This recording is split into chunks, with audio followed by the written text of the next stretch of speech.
All right. Well, yay, we're going to get started. Hi, everyone. Happy Earth Day. I am Monica Huntsberry, host and advisor for Revel 11. Joni is off at one of the Revel 11 events in Portugal. And if you haven't checked out those events, go to the website and you can learn more. It's great to have you here today. If you can put in the chat where you're calling in from, that would be awesome. And also, throughout the course of today, if you have questions, we want to make this as interactive as possible. Please feel free to put them in the chat. The call will be recorded, and I am so honored to be here today with Piera Gelardi. Welcome, Piera. Thank you so much. It's so nice to be here. And Piera is the author of The Playful Way. And if you're not familiar with this book, by the end of today, I know you're going to want to go out and get it. It's a wonderful playbook to have at hand when you're thinking Uh-huh. when you're talking about an artist's life. But before we get started with that, let me quick just give you a little bio about Piera so you know who we're having the pleasure of chatting with today. So, Piera is a creative entrepreneur and artist, passionate about bringing play into every room she enters. And from meeting her just once, I feel that is true. She co-founded the influential media brand Refinery 29 and its magical pop-up 29 rooms, earning recognition as one of Ad Age's 50 most creative people and entrepreneurs' 50 most daring entrepreneurs. Through her new company, Numa Luma, I love that name, and hopefully you can tell us more about that today too, and her energetic keynotes, Pierre helps people unlock their creative superpowers. When she's not playing professionally, she loves hosting noodle and doodle nights, throwing spontaneous dance parties, and making up songs with her daughter Viva. Welcome, Pierre. Thank you. Thank you so much. Oh, and we're already getting nice chats. Love Refinery 29. I know it's Oh, such a cool. We could talk all day about that. huh. So let's start though with the topic of this book, and it's newly birthed. It just came out in the last 2 weeks, right? Yeah. Yeah, it came out Okay. today. Well, I'm excited to spotlight some of the aspects of the book with our audience today. But maybe before we do that, Apira, if you could just define what does the word playfulness mean to you? So we often think about play as something that you go and do, right? It's an activity.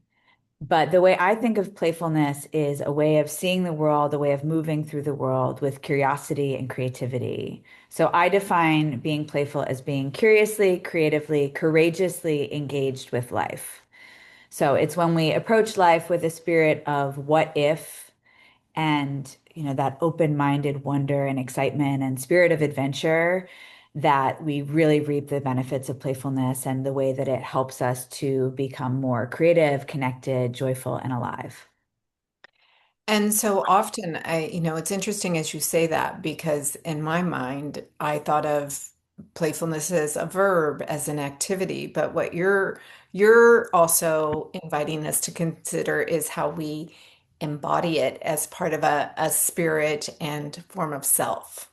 Yeah, it's a Right? mindset. A Yeah, throughout the book, I really position playfulness and show you how to integrate playfulness into your day-to-day life as a mindset that shifts the way that you interact with both challenges and opportunities in life. And one of the things that I like in the beginning of the book, you talk to us a little bit about the science of playfulness. It's not just an idea. There is really science behind the benefits and what playfulness Yeah. brings. Do you want to highlight a little bit about that? Yeah, so I think a lot of people think of playfulness as something, play as something that's important in childhood, but playfulness is important to us throughout our whole lives. It's linked to longevity, it's linked to lower stress rates, it's helps us to support our emotional regulation and be more flexible so that we can respond to challenges without getting stuck in rigidity and overwhelm. So playfulness is really, powerful in all those different ways. And there's, science linking it to reducing our cortisol levels, our stress levels. It's linked to cognitive flexibility. So again, that ability to be better at problem solving and rolling with change and challenges. So there's a lot of really great science out there around the cognitive and psychological benefits of playfulness.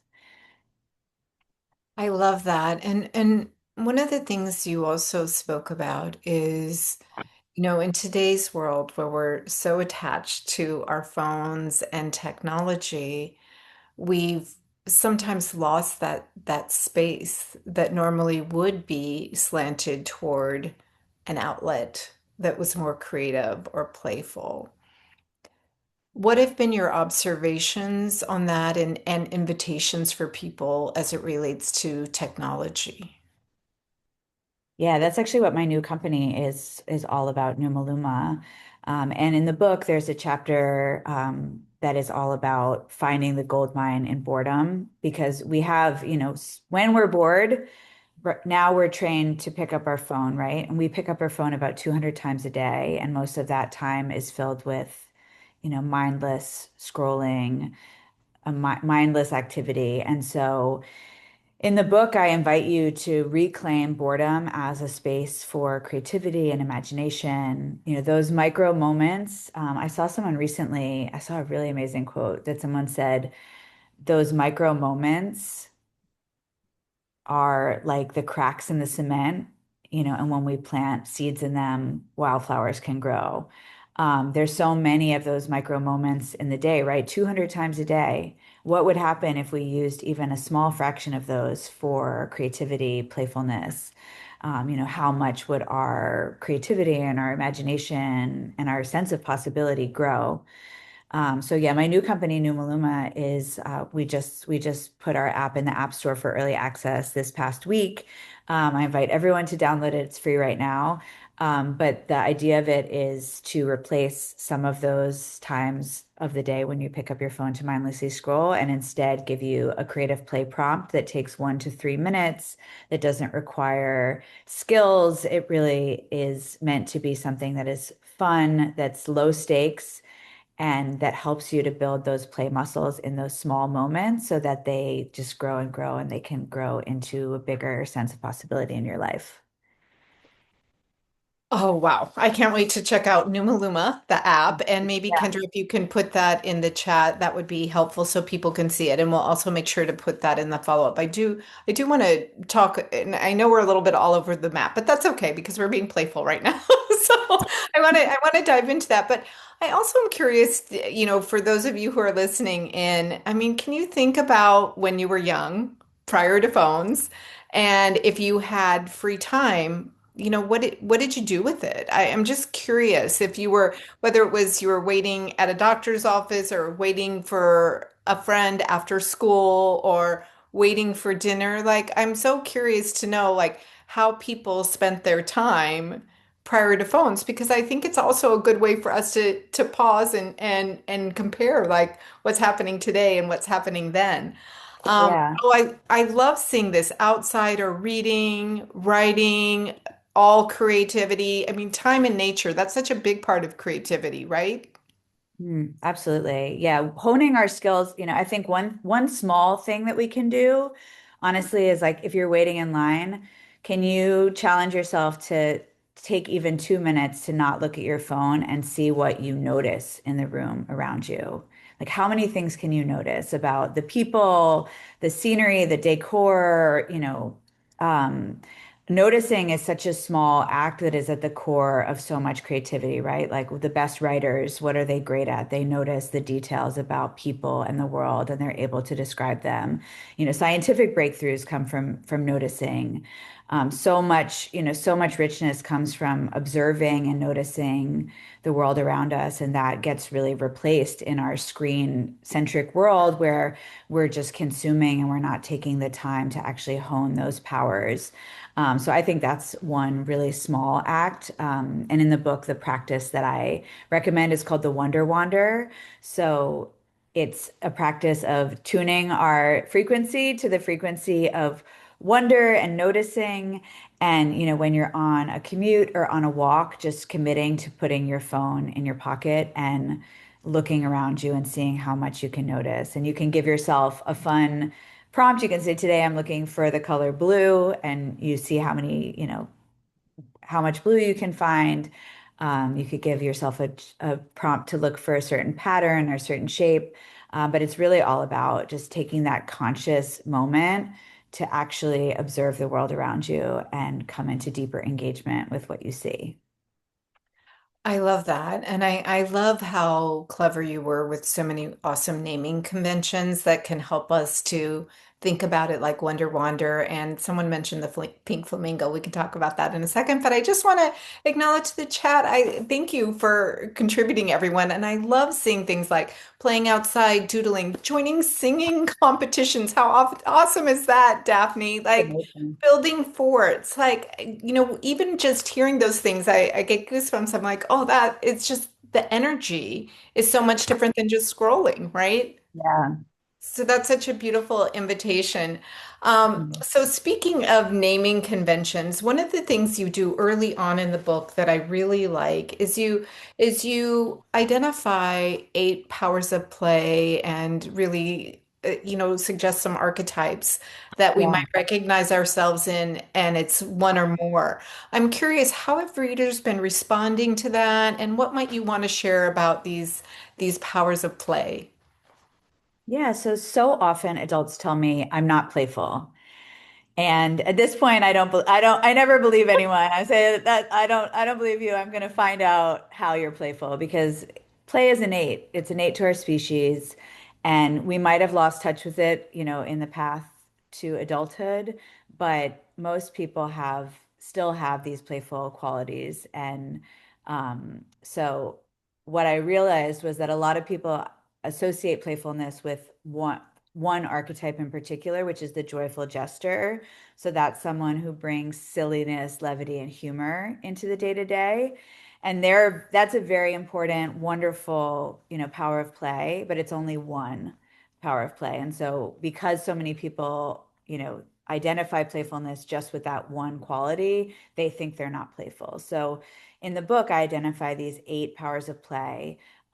So they're the joyful jester, which is someone who brings levity, humor, and silliness. They're really great at diffusing tension. They're great at, connecting people. They're great in a tough moment to just bring air into the room. There's the visionary dreamer. These are our Imagineers. They're the people that see possibility and dream beyond the day to day. We have the adventurous improviser. These are people that, they could be making a meal out of random things in their refrigerator. They could be, building something out of components that you think don't go together. They're very good at improvisation, working on the fly. Uh, so those are our adventurous improvisers. Then we have our mundane alchemists. They're great at transforming boredom into something interesting. They use a lot of games and reframes.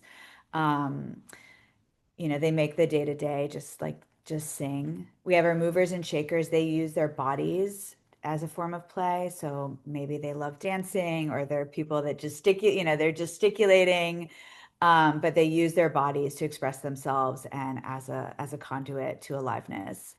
Our expressive creators are people that love making things or expressing their ideas in the world, whether it's through writing or designing a space or making art. The Wonder Wanderer, as I mentioned before, those are people that really have amazing powers of noticing, whether that's noticing trends or observing the world or seeing beauty in the day to day. Those are our Wonder Wanderers. And then we have our Curious Questers. These are people that love going down, intellectual rabbit holes. They ask a lot of questions. They are experimental thinkers. And so they're really driven by curiosity.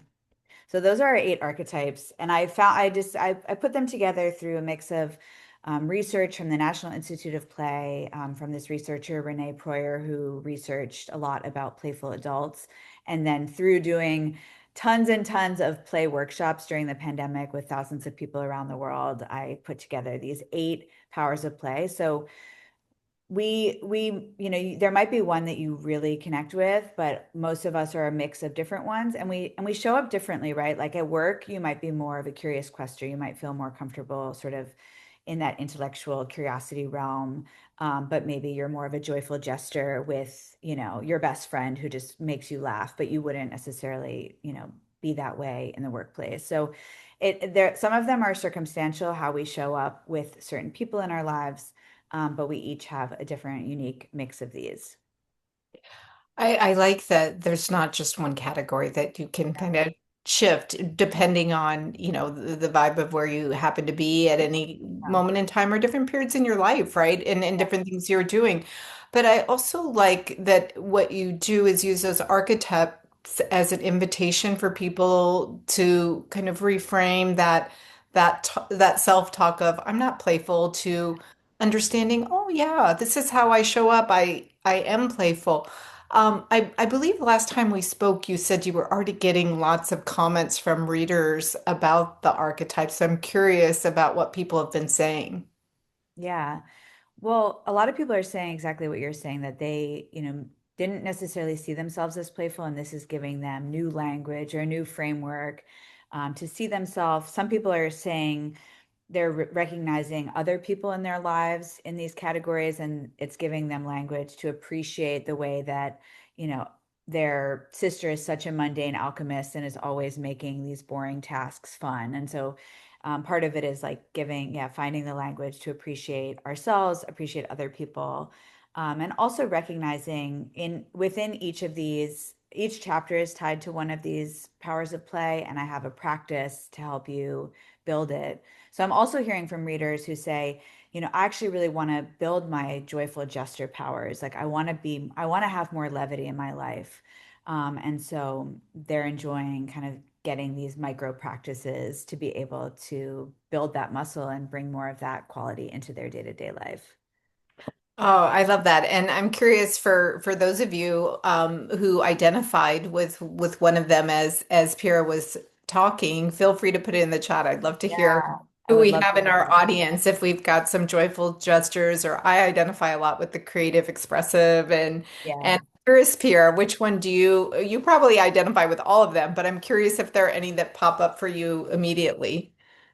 Yeah, I have a little bit of all of them, but I definitely am a mundane alchemist. I'm always making boring things fun, either through music or through games, reframes, giving them funny names too. Mhm. Um, so yeah, I'm definitely a mundane alchemist. I'm definitely an expressive creator, as an artist and maker. And I'm a wonder wanderer at heart because I grew up in Maine as a little girl beach combing, and that really trains your eyes. You're always looking for treasure when you're beach combing. And so I think I really trained my eyes from an early age to see beauty where other people might miss it. Oh, that's such a beautiful image. I love going to the beach too and beach combing. That's such a fun, playful activity. Mhm. Okay, so I know I have lots of questions, and also again, as you have questions, feel free to put them in the chat and we'll make sure we answer them. Um, so you talked a little bit about leaving the company, Refinery 29, that you built, right? That's a big step, big leap, and moving toward the next chapter. And I think a lot of topics in our Revel 11 community do revolve around the topic of transition. So Yeah. I'm curious as to how you incorporated the idea of playfulness during that time, how that was part of your journey. Can you share more about how play was part of that transition period? Yeah.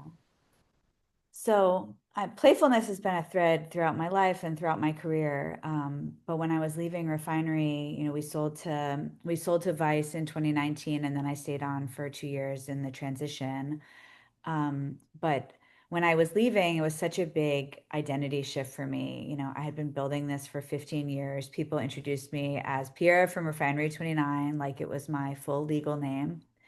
And it was just such a huge part of who I was and how I saw myself. And so knowing that I was going to be leaving that was a really big change for me. It also came at the same time as I had a small child, so I was still going through the identity shift of becoming a mom.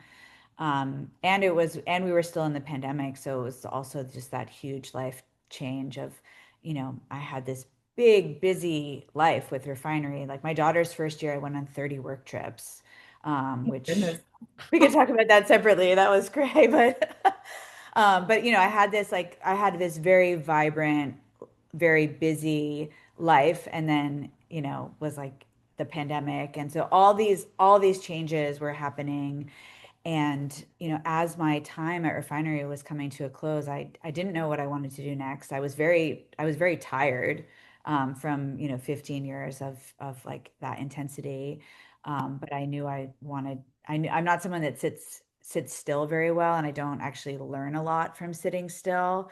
So I knew I needed a new input and like some kind of creative bridge to take me from this 15-year career chapter into the unknown future. And so what ended up happening, I was trying to figure out what I was going to do, if it hadn't been the pandemic, and maybe I would try and do a life-changing trip or go on a creative retreat, but none of those things were on the table. And a friend of mine who I have known for a long time, who used to be in this wild band when I was in my 20s, and then she became a healer. She created this form of cathartic dance called dancercism, and she was offering a teacher training, for 6 weeks. Uh, and so I signed up because I was looking for something that was going to be totally different from what I was used to, where I could learn something new. Also, at that moment, like my step count was down so low from pandemic life. I was like, I could use a little more movement. And so I signed up for this dance training. And I didn't have any intention of becoming a dance teacher, but in order to get certified, I had to teach two classes and so I opened it up first to my friends and family, and then I opened it up to people that followed me on Instagram. And I had 250 people sign up to take dancerism with me. And I taught these classes, and I felt so aligned, so alive. And the feedback that I got from people were telling me, this is the most alive I've felt in weeks. This helped my anxiety, this helped my depression, this helped me feel connected to my mom who joined on from another continent who I haven't been able to see. And so I was getting all this really potent feedback.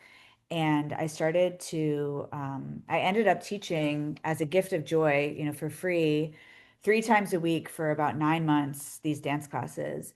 And I just got the most incredible feedback from people, and I got obsessed with it because I'm very motivated in life by impact, and hearing one to one from people how I was helping them was so powerful to me. Plus, I was just having fun, I was having fun. I was moving my body. I was being silly. I was really creative to come up with the themes for these classes and how I was going to facilitate them. They were extremely playful. Like we would do things like we would feather dust our energy field, and like, get these like scrub soapy bubble sponges and like clean off our energy field. Or we'd like throw away the things that, throw away the feelings that were bogging us down. So it was very like, yeah, it was like, it's called dancercism. So it's like emotional processing through this like playful, silly dance. Anyway, so I was doing that, and I just became obsessed, and I was like, what is it about this that is having this impact? And of course it's the physical movement, dancing, but it was also the permission to play. The practice itself is very much about you, no good, no bad, just dance. I brought in a lot of these playful things into the mix, and so I realized it was just so potent to give adults that space to express themselves without judgment, without needing to be good at something. And so then I started to dig into that more, and I thought, oh, can I do something similar with other forms of like creativity and play? So I started doing these like other workshops where I was doing storytelling, I was doing drawing, doodling, poetry, like all these different outlets, but it was the similar thing where it was like no good, no bad, just play. Um, and yeah, I just found it was so powerful. And then when the world opened up, I started doing that, but in parks in New York and public spaces, trying to bring people together, coming out of the pandemic, and everyone was feeling so lonely and disconnected. I thought, can I connect people through creative play? And it was so potent that I just kept going. And then I got to a point where I wasn't exactly sure what the business was going to be, how I was going to leverage this for my next career chapter. But I really wanted to explore it, but I paradoxically was worried that I would not be taken seriously if I invested my next career chapter in play. And so I was talking to my friend Sophia, and she said, and I was like, I don't know, I'm really drawn to this, but I'm not sure, is this, is this worth investing the next chapter of my career in? And she said, well, why don't you ask the universe for a sign? And so I did. I was in Germany at the time visiting my in-laws, and I asked the universe for a sign. Am I meant to pursue play? Am I meant to dedicate my next chapter of my life to play? And so I went on this walk along the Rhine River looking for a sign, and I passed a playground, but it looked kind of more like a medieval torture device. And I was like, I don't think this is my sign. Plus, there's a lot of playgrounds. It didn't feel that special. Then I passed a carnival that was being set up. But I don't know. I was like, I don't think this is my sign. So I kept going. And I got to the end of the walk and I was getting ready to turn around. I hadn't found what felt like my sign yet. But just as the walk was ending, the sun came out. So I walked down to the edge of the Rhine River. And just as I did, I heard this clinking sound. And I looked down at my feet and there was a message in a bottle. And it was a message in a bottle. It was a beveled bottle with a message inside with a burnt edge and a red wax seal. And I opened it up and it was from this 11-year-old boy, Eliano, who talked about his love of play, or Spielen in German. And so I was like, I see you, universe. I think if this isn't my sign, I don't know what is. And the letter had the mom's email in it. So I emailed her and told her I found the letter, and we had this correspondence. And actually, the bottle was part of a project that she did with her kids during the pandemic, where they did 50 different creative activities to connect with people during this time of isolation. And the bottle was one of them. So here's this family in Germany that launches this bottle as this act of play, this act of creativity and connection. And it finds me in this moment where I'm questioning, should I devote my life to this topic? And so it was so beautiful because it just reminded me of the ripples, the play ripples that go out into the world when we choose to be playful, when we choose to engage in these playful acts.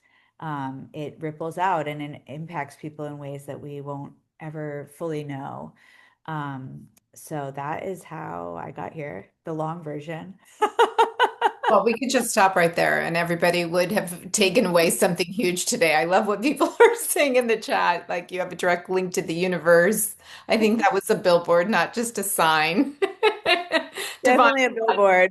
I mean, it's like it was so beautiful, but I think, you're onto something there. And we talked about this a few weeks ago on Revel 11. A lot of times people are really mired in, you know, it's such a difficult time. Like, how dare you, play? How dare you create? How dare you be joyful? And it's like, how dare you not, right? Like, You're not, yeah. right, like that connection. And I love that your focus is impact and that as you were pursuing that next chapter and you were walking into it uncertain of what it would be. You didn't need to have it all figured out and you were exploring it through movement because so often, and I know I'm incredibly guilty of this, we're in our heads, we're trying to think it through and have it all figured out. And I mean, you have so many great examples of this in your book. Um, and for those of us who are trapped in our heads sometimes, can you talk a little bit maybe about the Move Out of Your Head toolkit? I loved that part of the book. I think we're trained to think that all of our ideas and, all of our answers are going to come from our brains, right? And we Hmm. I mean, I'm guilty of this too. There's been so many times where I'm trying to do my creative work and I'm sitting at my desk and I'm feeling stuck and I know that I should go for a walk or I know I should take a dance break, but I'm like, no, I have to figure this out first. And it's of course the moment, yesterday I was speaking at Google and I asked the audience, I said, raise your hand if you've ever had your best idea when you're not at your desk. Almost every single person raised their hand. But we're trained to, we get into this stuck place where we feel like we should be able to figure it out, just with our brain. But our bodies are so powerful for, connecting us to our intuition, for helping us diffuse fear and anxiety are like clenched hands, right? It's like this pressure state that we get into. And we can notice in our body when we're in the pressured state, right? It really does feel like clenched. And Hmm. that is not where our best ideas and answers come from because that is from a stressed place and stress shrinks your brain. Um, so movement helps us to inflate like a balloon. I think of that playful state as being inflated like a balloon. So what gets us there? Laughter inflates us. Laughter helps us diffuse that stress that keeps us from accessing our most resource self. Movement helps us diffuse that stress that helps us to get to that more resource state. So in the book, the Move Out of Your Head toolkit, my favorite practice is taking a shake break. I used to do these with my team before we would have a brainstorm because people are coming in from other meetings. They're stressed. They're carrying in that last conversation or their to-do list is in their brain. And so I would say, okay, we're doing a shake break, and it take less than a minute, but we just would shake out our arms, our legs, kind of just have this moment of like diffusing the stress, and it routinely meant that people were much more open. They're much more open. It levels the playing field. They're more present. And so like before I do a talk, before I do a presentation, a pitch, really any time that I'm feeling stressed and like in that clenched pressured place, I will take a shake break, and it can happen in whatever way like feels good for your body. You can do it while you're seated, but it's really just about, you know, shaking it out, moving without judgment for, a minute or the length of a song, to help us to get more in touch with our body and the present moment, and but bust through that stress so that we can get to that more creative, curious, open place. I love that. I think maybe at the end, time permitting, we should offer a shake break for those that Yeah, let's do yes, it. I think Let's that do would be it. fun. So stick Yeah. around till the end and We can we'll do a spring cleaning, clean our we'll energy play. field. Yeah, well, we get to play with Piera. That's awesome. I love that. Okay, talk to me about another one of my my favorite woes, perfection. Yeah. How does perfection show up with with or without play? Yeah. So the inner perfectionist is one. I love naming, as you can tell in the book. So I named sort of those voices that tell us not to play. One of them is the perfectionist, because so often we think, oh, I don't have room to make a mistake, so I can't play, because play is, by nature, you can't be fixated on the outcome when you play. Play is exploratory. So when we get stuck in that perfectionist mindset, which I'm totally guilty of, it's really natural. But then we stop, we shut down exploration because we get fixated on the outcome, we get fixated on things being a certain way. And that's really limiting, first of all, because as we all know, perfection is a myth. And also because exploring and experimenting are a much more um, wise way to find our answer than when we try and control the outcome, because we're much more open, we're actually learning, we're actually trying things and taking in new information. As an entrepreneur, like, I can't, every entrepreneur will tell the same story, which is that they started with one idea and then they saw that it didn't work, and then they tried this, tried that, tried this, tried that, tried this, tried that, and that's how they got to their path. Right. Um, And so, but we're sort of conditioned to think we look at people's success and we think it was just like a straight line, right? Um, but when we get into that perfectionist state, we really shut down a lot of possibility. We also shut ourselves down to connection, to creativity, to joy, because it's this narrow state. So play helps us to work through it. I think, I always tell myself, try it and see. That's like my mantra. Try it. I'm going to try it and see. And what's the smallest experiment that you can run if you're really interested in doing something, if you're really called to do something, um, can you just try something, try it and see. In the book, the one of the practices is try it Tuesday. So the idea is that, like, is there something that you're dying to try, or a new pursuit that is really interesting to you, but you're terrified. Can you DM Tuesday your experimentation day and just try like the smallest version of it? Like I have a middle school friend who really loved the book, and she told me this, that, like, on Try It Tuesday, she decided she felt like her office environment was really stiff. And so she and a coworker just decided on Tuesday to move the office furniture to this other area that was unoccupied. And she said it was so fun that it opened up a lot of like conversation in her office. And it was just like, why not? And they did it. So I don't know, other people have said that they've been taking a different route to work, that they've been, trying to get out of their like recipe rut by trying something new on a Tuesday. But, so often we get really stuck. So, knowing that you can try things in this small way is really a helpful way to start to introduce more novelty, more experimentation, and more learning into our day-to-day life. I love those examples. And all right, I'm going to commit to something for Try It Tuesday. I love that. Thank you for Ooh, the I can't wait invitation. to hear what it is. Okay, I'll follow up. Um, I want to make sure I check the chat briefly as well as the Q&A to answer any questions, and then we can come back to my question. So, Andra asks, can you clarify the app name? Yes, it's Numa Luma, so it's Nooma Looma. Okay, great. And And do I can you have, also put that in the chat for us, Kendra? Kendra will put it yeah, in the chat. I And can that's share also that, yeah, the App Store link. okay, that would be great if you Yeah, can put the App Store link. And Numa Luma is also the name of your new company built yeah, around play. exactly. So we do And events, and we have an app. and you have a Substack. I follow you on Yes, Substack and we as have a well. Substack, So for exactly. those of you who are Exactly. on Substack, we'll make sure in the follow-up email where we provide the recording that we also can put the Substack link so everybody knows Oh, I where to didn't see this continue chat. Here we to go. find and follow Piera.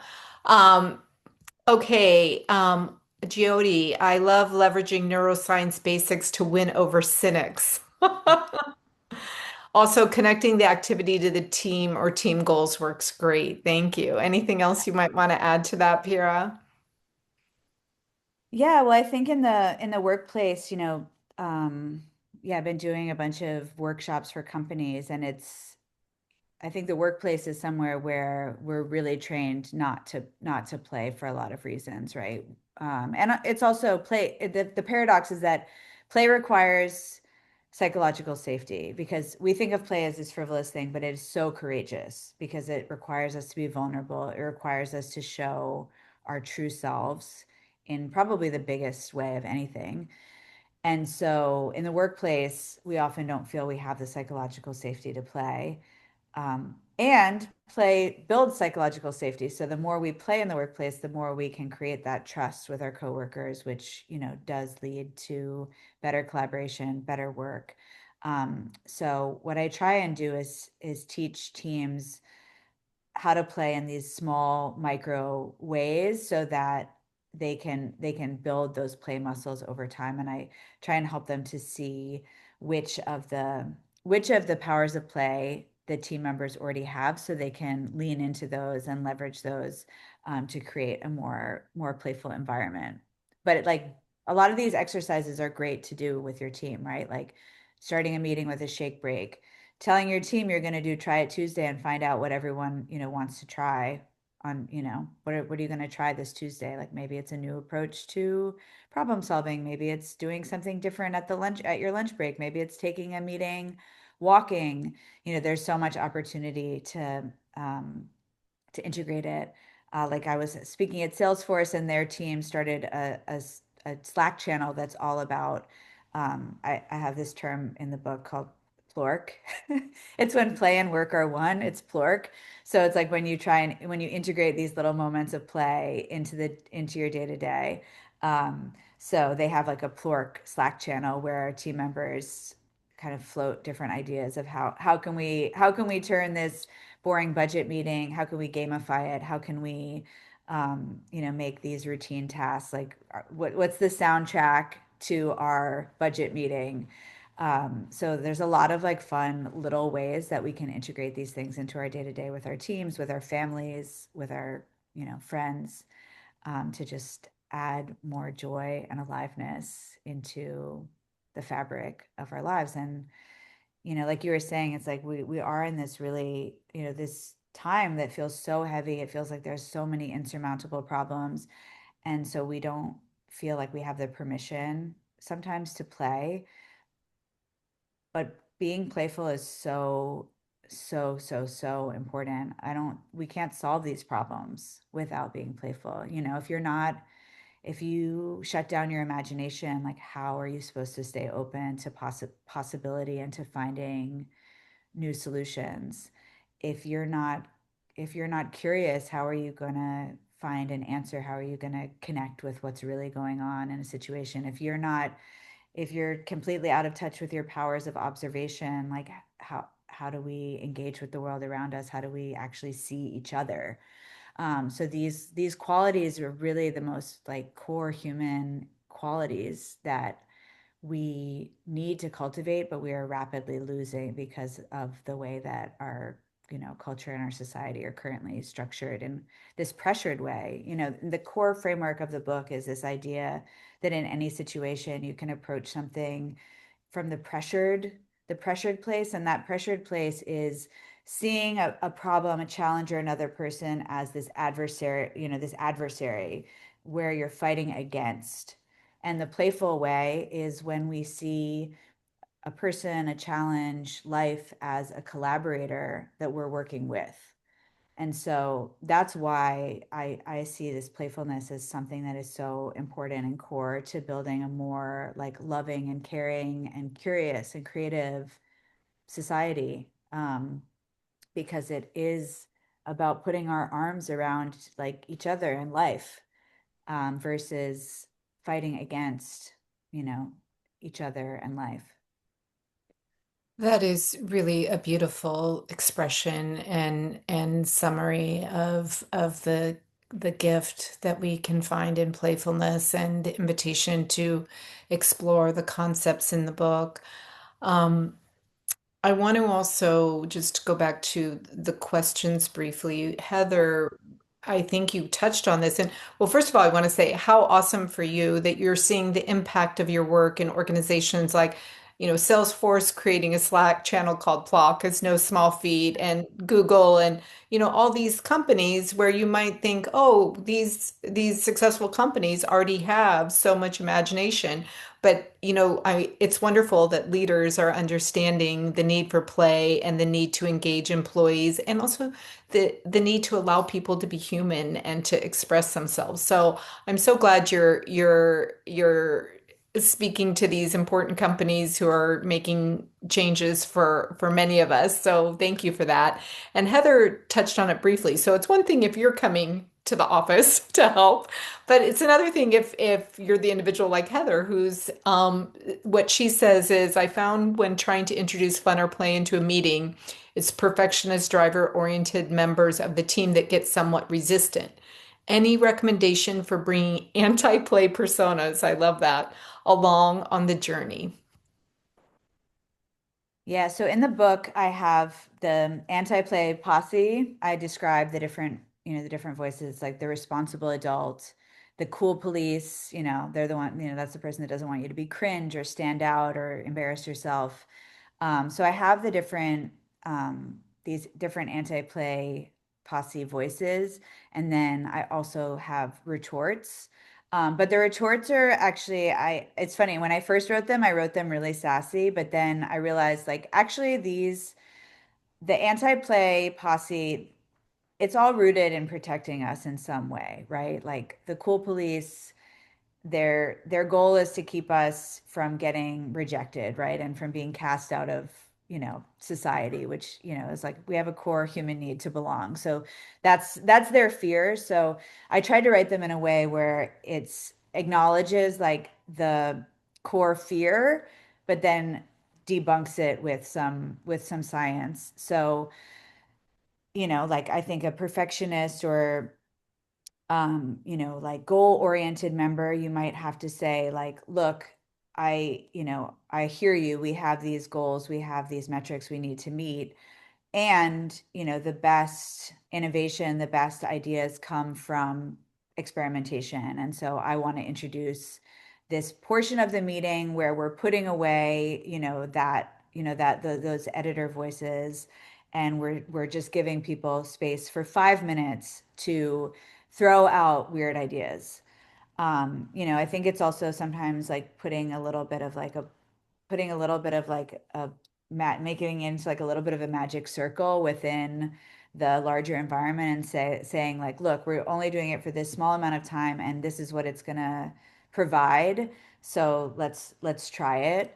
It doesn't often take that much extra time. I think that's the other thing. A lot of companies will just silo play. They'll say, oh, we understand play is important, so we're going to bring an improv segment into the quarterly retreat, which is only happens, for that one time. And actually, what makes a bigger impact is if you say, like, every meeting, we're going to start with a curiosity question or, a shake break, or we're going to have 5 minutes for blue sky ideas.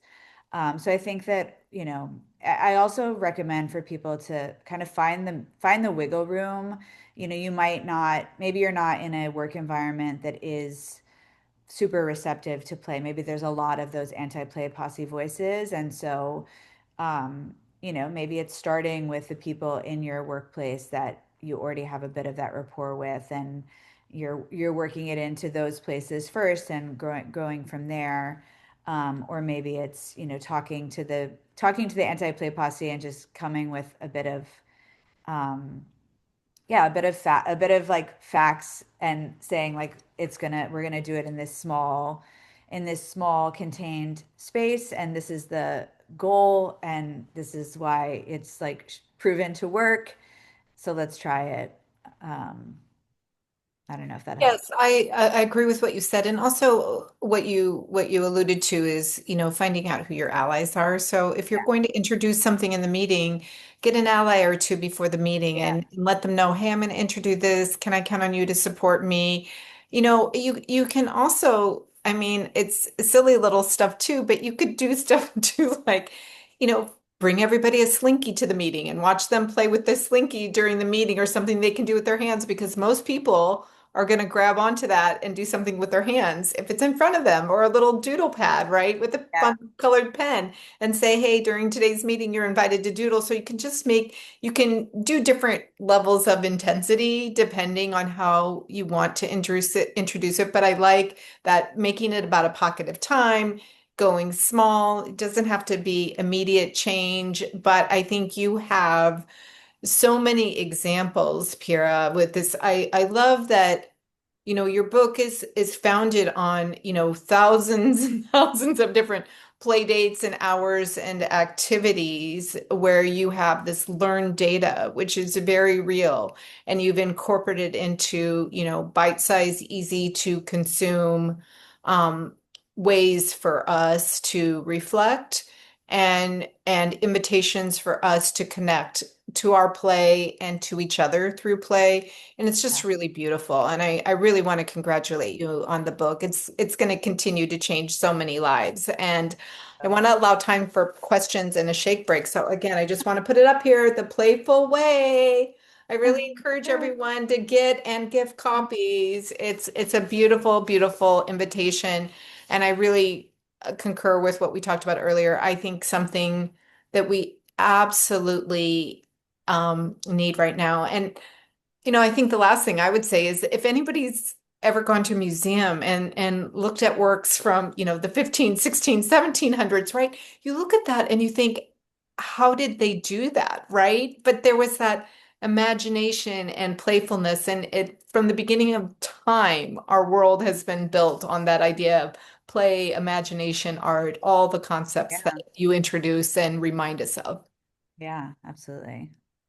I agree, Heather. I think especially you don't have to be in person. And I love that you have so much grounded experience from the pandemic as well to show this can be done Yeah. virtually or in person. All right, so before we close with the shake break that I'm going to invite all of you to join me for, is any other final questions for Piera or Piera, is there anything that you wanted to share today that I did not touch on? I think just that play is powerful. Give yourself permission to play. And I hereby anoint you an envoy of the playful way. Please go out there and like this family that sent me this message in a bottle. Please go spread those play ripples because it is really powerful. It is really life-changing. It's transformative and it is so, so needed. So thank Sure. you. Thank you. I love being anointed. There's another great question before we wrap here. Has being a mother changed your perspective on play? Thank you for that, Angeles. Yeah, it's a great question. Yeah, definitely being a mom invited so much. I was already a playful person. I was raised with playful parents. Play has been a big part of my career and the way that I move through the world. But when I became a mom, it was this whole other level of seeing the world through a child's eyes and having all of those additional invitations to play and to explore what playfulness looks like and feels like. And I think it's also interesting though, because I do talk to a lot of moms who tell me they don't like to play because they feel so much pressure to play in the way that a kid plays. And so I think both like becoming a parent can be a beautiful invitation to bring levity, to bring silliness. I mean, so many parents are mundane alchemists, right? Because we're problem solving. Like, how do we get our kid to eat this food or brush their teeth? And we have to come up with these playful strategies. So it does invite our creativity, out to play in that way. But I also think it's important as a parent to know what your own powers of play are, know what kinds of play you enjoy so you can find those commonalities with your kid because a lot of parents shut down to play. They don't want to play because they don't want to play with trucks or they don't, want to do imaginative role play. And so I found also there were certain kinds of play that I didn't enjoy really doing with my daughter. And I'll do them sometimes to just, like as like a gift to her, but more often like because I'm an expressive creator, like I love cooking with her. I don't always, want to sit on the floor and play with dolls. But so I introduced to my daughter these forms of shared play where I know we're both going to enjoy it and we can meet on that common ground of like the shared power of play. um, but yeah, my daughter has taught me so much and continues to teach me so much about what it means to be playful. Thanks for that question. It's a great one. Oh, that is a great question, and thank you. And I love again the language you continue to share with us around, cooking is an invitation to play, right? And for us to acknowledge and recognize those things that can bring joy. The other thing you talked about in the book was, what do you lose track of time when you're doing that, is that's a great indication of joy and play, right? And so just taking the time to self-reflect, I think a great activity for people after today's call is think about the ways that you embody play in your life and lean into more of that. I love that. Yeah, so true. Yeah, it's good to Okay. like look back. Yeah, think back to your childhood. Like, what did you love doing as a kid? Like for me, it was beach combing, and then now that's taking walks around the city and noticing, little details and noticing things around me. So sometimes like how it manifests is different, but you can often find things in the lost and found of your childhood. Yeah, and like Monica said, like where do you lose track of time? And sometimes, it's interesting, like you might not think that organizing your sock drawer is play, but when you think about, like when I look at my daughter, so often what she's doing in play is organizing, her dolls in a certain, her figurines in a certain color, a certain order. So there is often an element, the things we really enjoy doing and lose track of time in, there is an element of play in, even if they might look like productivity.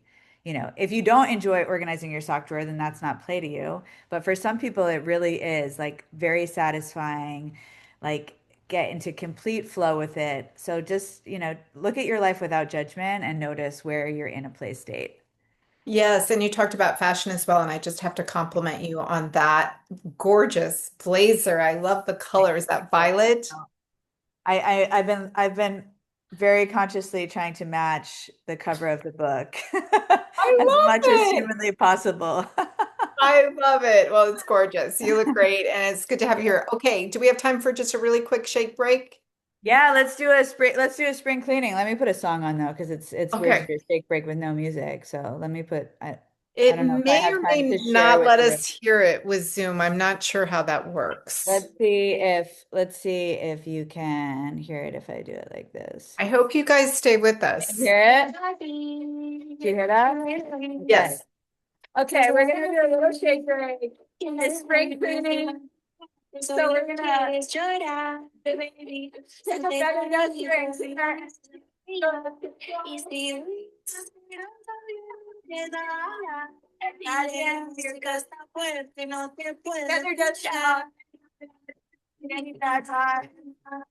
Now we're gonna take Sophie's spongy bubbles and wash our energy out.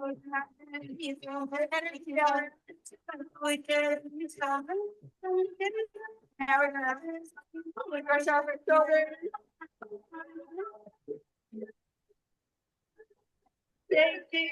Take out your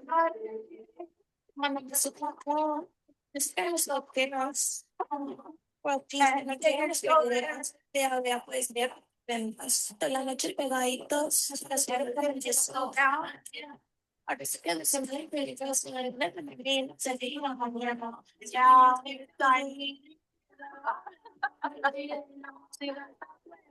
I would not do that Thank with very you. many people. I would not do that with very many people, and especially on a That means the world video to me. that's being That's what I live recorded. for. I live But to you get people to inspire do things me. they wouldn't do with many other people.